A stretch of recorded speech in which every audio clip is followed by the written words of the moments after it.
There are a few modifications that some more experienced flyers have suggested that the beginner do on their Super Cub.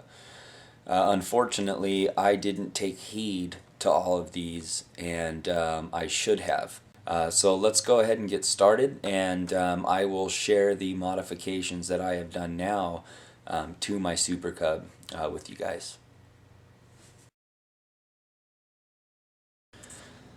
Well, the very first thing that I unfortunately learned the hard way, the very first modification that I would suggest on this plane is disconnecting the anti-crash technology, the ACT, or as they call it on the forums, the auto crash technology, which seems to be true. I was informed that I should disconnect it, and I thought surely if it needed to be disconnected, they wouldn't put such great technology on there, and so I left it on.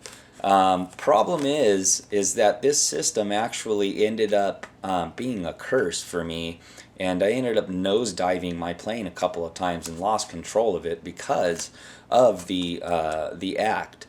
And it's supposed to do the opposite, but unfortunately it doesn't. After reading through the manual and the forums, I found that the top sensor senses light, and the bottom sensor senses more of a dark color. And so what happened is I was flying over some very light colored dirt, and it confused this because it wasn't dark, it wasn't grass, it wasn't pavement or anything. It was very light colored dirt, and it confused the ACT system. And my plane, I completely lost control, and I nosedived at full throttle. The exact thing that ACT is supposed to keep you from doing actually did it. So I would highly suggest not just flipping the ACT off on your transmitter, but actually unplugging your ACT. Now I've got my receiver mounted in a different spot here, but if you can see, I actually unplug it and just, there it is there, unplug it. You don't need it. I didn't rip it out yet because I just did this yesterday. I just taped this off to the side, but I just completely unplugged it so that I don't accidentally flip it on, because I don't want any more nosedives. You can see from the nosedives that it really crunched up the front of my fuselage. This is a new gearbox that I just bought yesterday because it completely shattered my other one and bent my prop shaft. So that's what I get for not listening, to the firm advice of disconnecting that. And then what happened, I'll show you here. I don't know if you can see this, but the spinner, the rod went right through the tip of it. I mean, you can kind of see it there. It's opened up. Here's my old gearbox. It actually was shattered more. I ended up super gluing it and stuff, which you can't really probably see on there. But this thing just disintegrated. It got shattered. So I would highly suggest disconnecting the ACT. And the cool thing is even when you disconnect it, this will still benefit you as far as your control. If you have this on, it does limit your control so you don't overcorrect yourself. And then once you get comfortable, of course you can flip it off and you have a lot more maneuverability.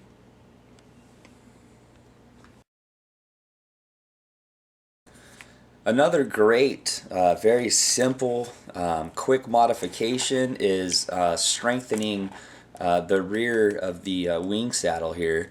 And this was suggested to me by Dylan on the Super Cub forums, and linked me to a video by the NeCubFlyer.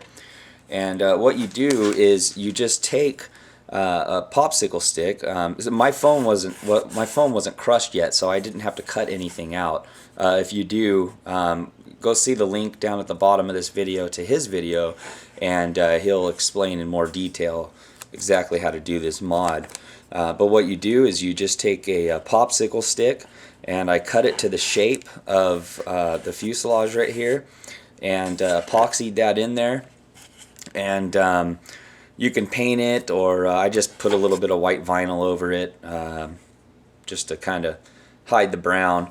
But it's a very important, very easy, very inexpensive, obviously, modification that I would highly suggest as well. Now, one of the first modifications I did, because it was the easiest and the quickest, was to the landing gear. Now, when you get your Cub, the landing gear, the plastic here, it actually originally came out like this and then cut in.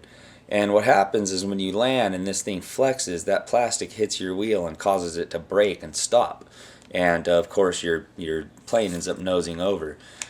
So what I did is, pertaining to the video and following what the NeCubFlyer, I'm assuming that stands for Nebraska, but what he instructed in his video, which there's a link at the bottom to watch that, is to clip this and then to reinforce it by actually drilling a hole here. This is where the rubber band originally went around the whole thing. So I drilled actually I didn't even drill it. I poked it with a thumbtack here, and then poked 2 holes on each side here with a thumbtack. And what I did is I just sewed it with some thread. So it kind of gives you a bit better support for your landing gear. I did the same thing to the other side, and also the biggest benefit obviously is that this doesn't come up and hit against this tire, so that when you land you don't have to worry about your plane nosing over. Very easy, simple 10-minute modification, and probably one of the ones that you should consider a must. Well, another very easy, simple modification is simply taking your wing and putting packing tape around the leading edge. Now, I actually put packing tape around the entire edge of the wing, and reinforced it a bit in the middle here, because as you can see from my crashes, this plastic piece began to push in, and the foam right here became really weak and started to get ruined. And I knew if I didn't do something about it soon, that I was probably going to end up busting up my wing. So what I did is I just took simple packing tape and just went around the whole edge of the wing. I can see why they don't really think it's necessary to do the trailing edge, but I would highly suggest doing the leading edge, the front, and tape that up. I just used one layer of tape, and since then I can tell when I hit things and stuff, it keeps it more intact. The foam doesn't want to get loose and crunch off. So until I'm more experienced and I can fly pretty confident without taking some heavy crashes, I'm going to be using this, and eventually when I get really good, I'll probably just replace the wing. Another pretty important mod is modifying the battery box. I'm going to put a link down there and link you to the video detailing how exactly to do this modification. But basically what it is I clipped the little hooks that hook the receiver in here, and then I clipped out the battery box right here, just on the top. You want to make sure that you cut this right the first time so that you don't ruin the support for the landing gear. But you cut this out, that way your lipo can slide in vertically rather than horizontally. And I can't talk today. But it's a pretty simple modification, and then what I did is I just took my receiver and took some double-sided tape. I have some banner tape that I use for hemming banners when I make banners and signs. That is like, you know, super duper strong.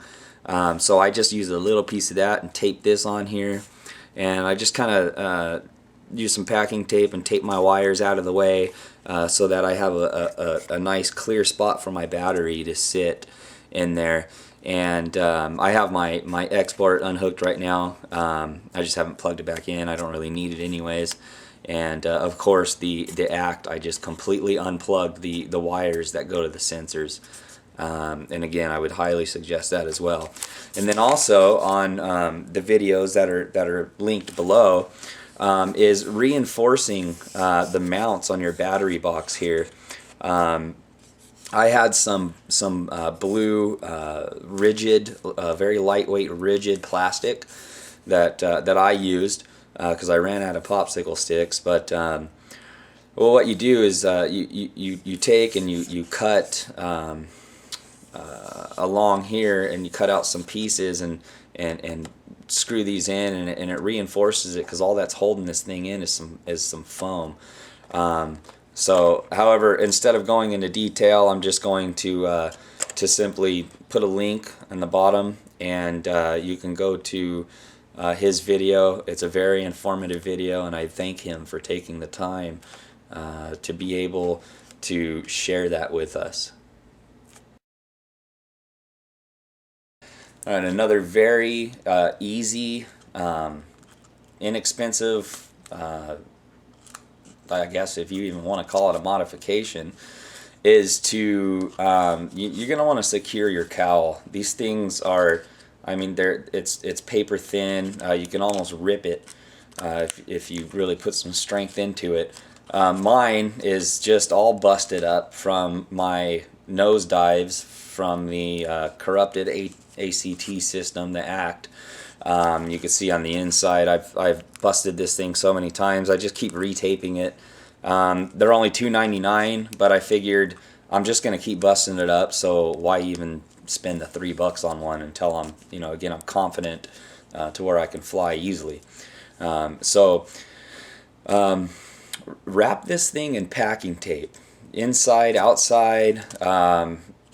You know, I wrapped mine in vinyl. I happen to own my own sign company, and you know, I've got tons of vinyl, so I mean, here's the leftovers from it right here. All right, let me see if I can move this over and show you guys here. You know, I've got tons of vinyl, so I mean, I just kind of wrap it, picked a color, and wrapped it. So I would suggest that. Dylan on the forums suggested a very good idea, and he had mentioned wrapping it in cloth tape. And not only is it strong, but it comes in various colors. So I wrapped mine in vinyl. The bummer is, if it's cold outside, vinyl tends to get a little brittle. I was flying in the morning, it was cold. I smacked the ground so hard it just busted it all up. So wrap this thing up, secure it, and that way you don't have to, you know, keep doing this.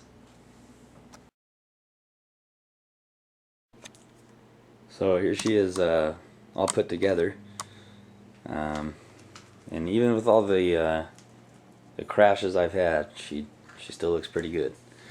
So one thing I've learned, being a beginner in this hobby, is that it is definitely not a fashion show, and when you're beginning, it's okay to have a beat up plane.